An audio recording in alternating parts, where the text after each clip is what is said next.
Hello, welcome back. It's been not that long since I made a video. I don't have a schedule, but I'm managing to not have weeks in between making videos. So that's great. But welcome to today's video. This is gonna be a little bit different from things that I usually do. This is not scripted. Last video was scripted, but this one is not. So I'm just gonna be talking out of my ass and hoping that something makes sense.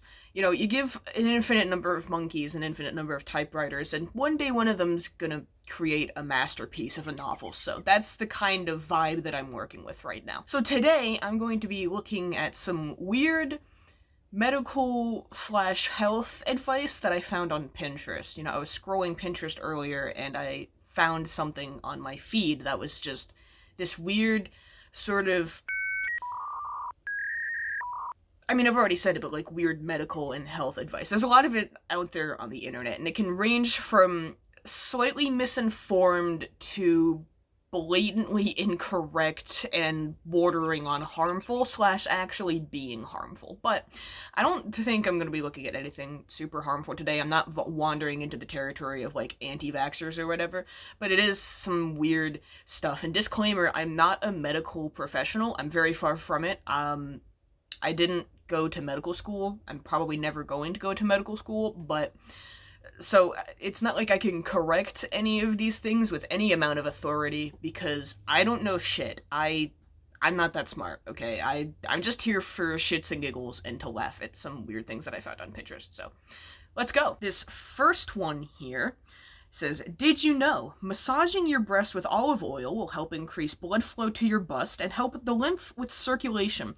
Also, you'll get firmer, toned, and perkier breasts. Your skin will be soft, moisturized, and more elastic." There's, as far as I'm aware, there's some element of truth to part of this, and that's the part about olive oil being good for your skin. I'm pretty sure I have actually heard that olive oil is great for moisturizing your skin, so that's, you know, this is at least true on that front. Olive oil is pretty good for your skin. But everything else, I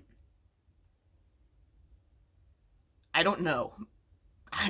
It could be true. It could be false. Increase blood flow to your bust. Help the lymph with circulation. I'm assuming they mean lymph nodes? Unless there's just some single entity or single thing in the body called a lymph. I don't really know, but the diagram is really funny to me. I don't know why, it just is. It's really funny. I'm not sure that massaging your breasts with olive oil is gonna make them perky. I could be wrong. Feel free to correct me if I'm wrong. I'm not bothering to fact check most of these things, but moving on. The right time to drink water after waking up. 1 glass to cleanse your organs. Before a meal, 1 glass to dilute your digestive juices. Before a shower, 1 glass to lower your blood pressure.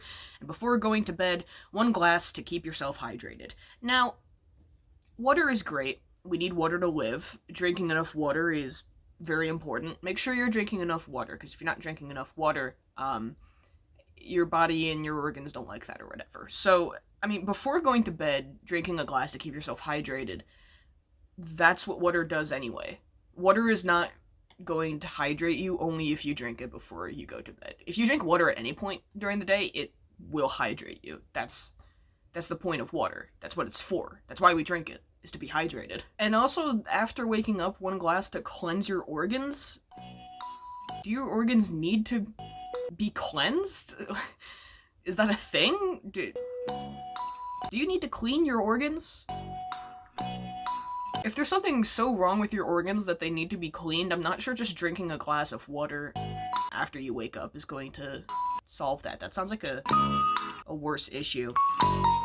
But who am I to talk? I don't know anything. Did you know wrapping your leg in cabbage can relieve joint pain, arthritis, inflammation, and swelling? I did look this one up, actually, because I saw it and I was like, that sounds like bullshit. And for the most part, it is. It turns out there's been, like, very small studies that show that maybe wrapping your leg in cabbage can help with these issues, but there's not enough evidence overall to definitively say, yeah, if you sprain your ankle, wrap it in cabbage and it'll be better. Plus, I'm pretty sure there's probably much better ways to treat an injury than to put cabbage on it. I feel like cabbage is probably not the most effective treatment for leg pain. And also it specifies your leg. So if I were to like hurt my arm, if I were to like get a wrist injury, if I hurt my wrist, I got a wrist sprain or something, would it not help if I put cabbage on my wrist? Does this only work on my leg? Would this only work on my leg? That's my question. Would it not work anywhere else?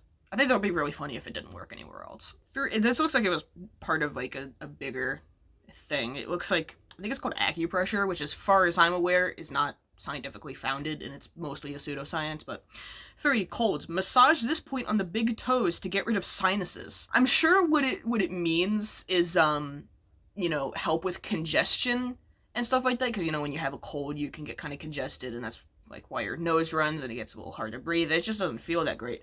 But the way it says get rid of sinuses, your sinuses are in your face. I'm pretty sure they're like there or something. I don't know anatomy. I don't know where the sinuses are. But this is just funny to me because the way it's worded implies that if you massage the one point on your big toe, you will just get rid of your sinuses. They won't be there anymore.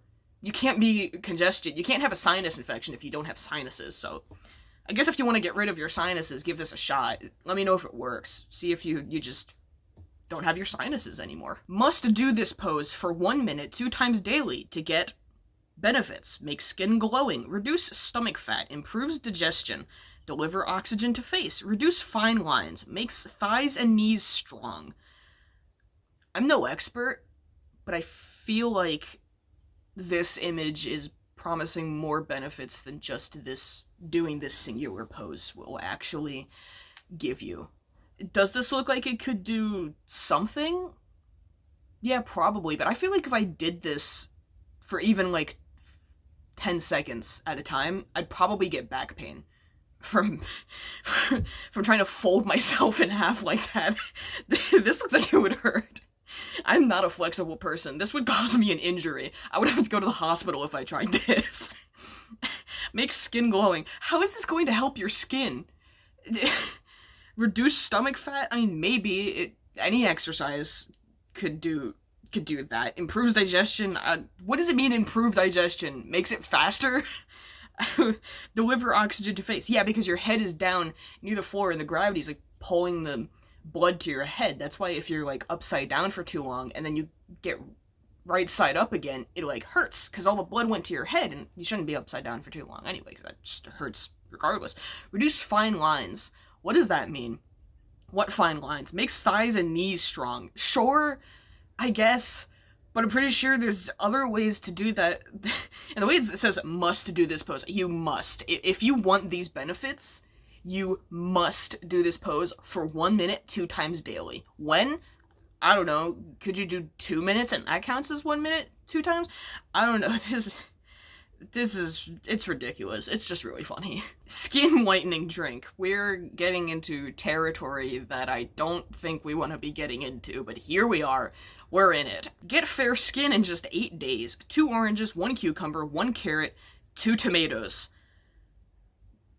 I guess put all of that in a blender, nothing extra, no ice, no water, no milk. Just oranges, cucumber, carrot, and tomatoes. Put it in a blender, stick a straw in it, and drink it, and then you have fair skin. If you're a darker skinned person and you make this drink and you drink it for 8 days, you will become a white person.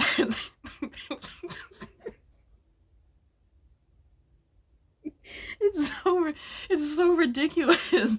I think it goes without saying. I shouldn't even have to clarify this, but this is not going to give you fair skin, okay? It's not. If you don't already have fair skin, I don't think there's a way to get fair skin without doing something that could be seriously harmful or unhealthy. This sounds like the worst smoothie ever. If you just put all this stuff into a blender and blended it up, this would taste awful, I think. That would taste pretty bad. Oh my god. Oh my god, this is ridiculous. And finally, here's the last one that I have. Tips to increase memory power. Eat less added sugar. Make time for meditation. Get enough sleep. Maintain a healthy weight. get your vitamin D levels tested, exercise more, add some cocoa to your diet. At least one of these has some merit to it. Get enough sleep, because actually if you are chronically sleep deprived, your short-term memory will suffer from that. It's harder to remember things if you haven't been sleeping well. Everything else, I'm not sure. Eat less added sugar. I mean, I'm pretty sure the general advice is try to avoid added sugars as much as possible anyway, so maybe it helps the memory, I don't know. Make time for meditation. Doesn't matter if you actually meditate or not. Just make time for it and your memory power will increase, whatever that means. Maintain a healthy weight. Sorry, but if you're already fat, you can't increase your memory power. Even if you do everything else on this list, if you can't maintain a healthy, quote-unquote healthy weight, your memory is weak. Your memory power is weak. Get your vitamin D levels tested. That was funny, because it implies that all you have to do to increase your memory power is to get your vitamin D levels tested, as if that's a thing that can be tested in the first place. Test vitamin D. What does that mean? You don't even have to fix your vitamin D levels. You just have to get them tested, and suddenly you'll be able to remember things a lot better. Exercise more. Sure, exercise helps with a lot of things. I wouldn't be surprised if memory is one of them. And add some cocoa to your diet. Just go into your kitchen, open the pantry, and if there's a container of unsweetened cocoa powder in there, just shove your hand in there, start grabbing out fistfuls, and eat it. Don't do that, please. Cocoa powder tastes awful. It's disgusting. This is so funny. That's all. This was really short and quick, but it was funny. I found these on Pinterest. I wouldn't be surprised if most of them originally came from Instagram, because Instagram seems to have a lot of weird health advice on it, but I just figured I'd have a little bit of a laugh at these. Also, this is the first time I'm recording during the day. I usually record at night when everyone in the house is, like, asleep, and I don't have to worry about disturbing anyone's daily activities by yelling or laughing too hard at something, but I figured I would record during the day this time, because I just saw all these and I was like, I have to make a video on this now. This is funny. But that's all. Thank you for sticking around. I hope you also had a good laugh at these. Also, they're just poorly designed. They're just very funny to look at, but that's all. I hope to see you again some other time. Have a good day and a good week. Drink some water. This is what happens when I don't have a script. My outros go on for too long and it gets ridiculous. Okay, bye. That's all. See ya.